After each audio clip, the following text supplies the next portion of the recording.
This is Wheat Ridge Historical Park. Even though the city of Wheat Ridge was incorporated in 1969, we have a plethora of historical buildings that are saved at the historic park at 44th and Robb. For example, we have the Bauhaus, which just completed its restoration with the Wheat Ridge Historical Society.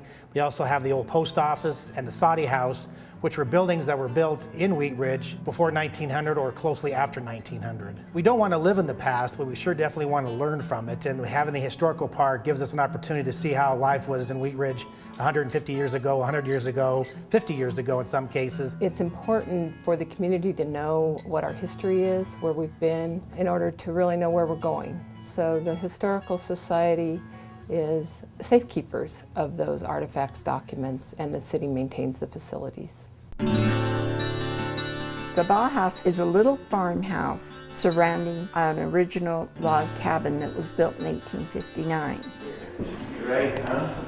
And we're doing a tour for the Parks Commission, and because they oversee all the parks, and this is a city park, it's owned by the city. So this has never moved. It's right now the oldest log cabin that we know of in the state of Colorado, still on the original property, and that's what's going to make it a National Historic Site.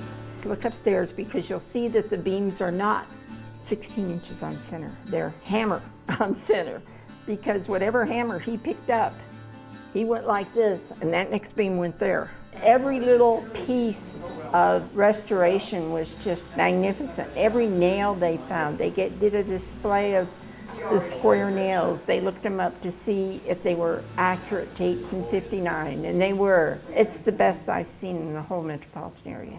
This was purchased at Lowe's in 1839. Yeah.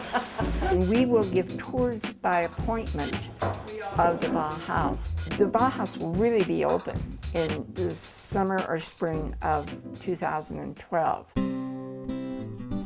About 1971, the Soddy House was discovered. This building here that we're in now is the old Soddy House.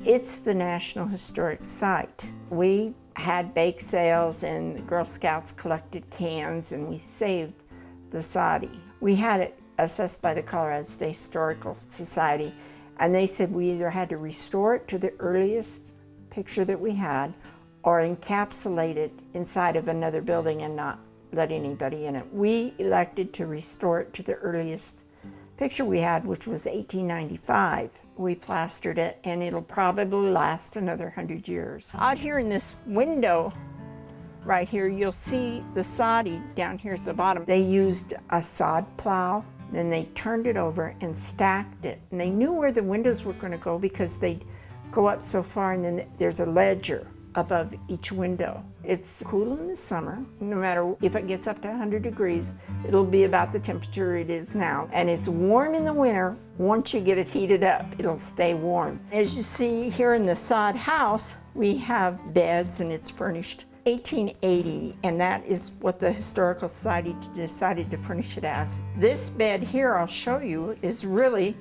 a neat bed. It was built in 1864. Now, I've slept on it, and it's interesting to sleep on. It's wire, and it has two wings on it that pull up. The funny thing is, if you roll over too far, the bed tips. The wood stove over here, we placed it over here in the Soddy rather than where it originally was. We cook on this stove, and we serve lunches to the people that come for cider days and May Festival. Because we have no plumbing in the Soddy, we have a dry sink. People would use a dishpan and do their dishes in it, and it served just like a sink that you would use today to do your dishes. We are standing in the 1910 farmhouse. It was built by Bert White and his wife in 1910. Well, in this room we have you can't say Victrola because Victrola was a brand name, but it is one that plays records, and we have many, many, many records. Then next to it is a dollhouse that was made by a resident of Wheat Ridge that's related to the White family, and she loaned it to us. I keep telling the kids even today to keep your toys because in 100 years they won't even know what you're playing with. The spirograph up on the top, kids still like that. Just all kinds of good things. The fireplace mantle, and all of this was carved by Bert White to put in this house. The corner shelves here have arrowheads. This is all a collection from Sam Johnson, who was a local judge, and he owned the Soddy House, and these were his items. This is a map of the Denver metropolitan area. It's copyright 1915. It names the people's homes and where they farmed in most of these areas, and there were 10 in Wheat Ridge at the time. They were 10 and 20-acre farms. The large farms of the 1860s had been subdivided, many of them. And so if you lived from 80th Avenue down past Morrison, you can see who lived on the property that you live on today. This is interesting. It has grocery lists, and this is an area for a cookbook. You put the cookbook in here and you can see it. And this gives your Thanksgiving dinner. This is your reminders. I think this is fascinating. And you can buy these, by the way. And this is a piece of a flat iron. And that's what you iron your clothes with. You put this little Hummer on the stove, and you had to make sure that it wasn't too hot, or you'd have a very neat design on your fabric. This is a railroad lantern, and I've always thought this was pretty fascinating because this little thing here gives you really a good beam, and this is a kerosene lantern. As you approach this property from the south, the first building you see is the Wheat Ridge Post Office.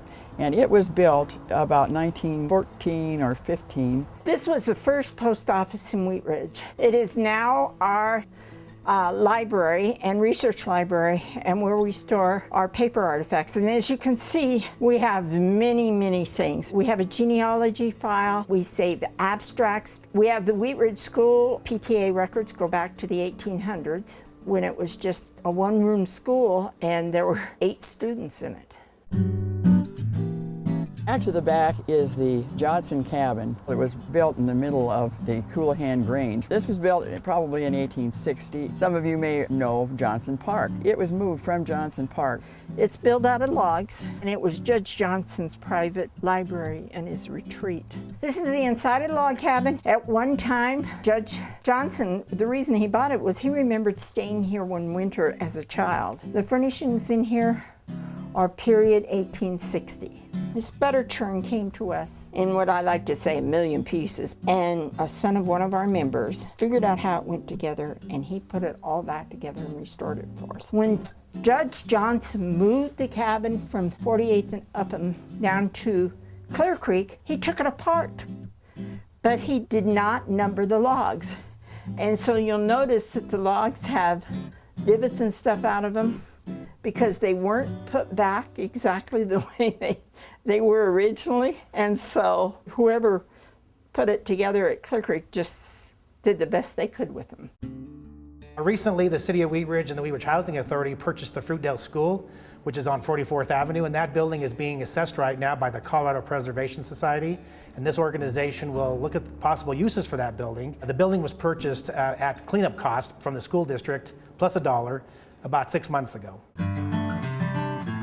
The second Saturday of August, we hold Heritage Day up at the Bauhaus, and it's an ice cream social. We try and always have music up there, and in 2011 there will be the O'Brien Family Band, who are native to Colorado. There will be teepee and canopies to sit under, and we will be giving tours of the Bauhaus. And this is our first really official welcome public tour that we're going to be doing. I just really appreciate what is here, and that we've managed to save this and keep it for our sons and daughters.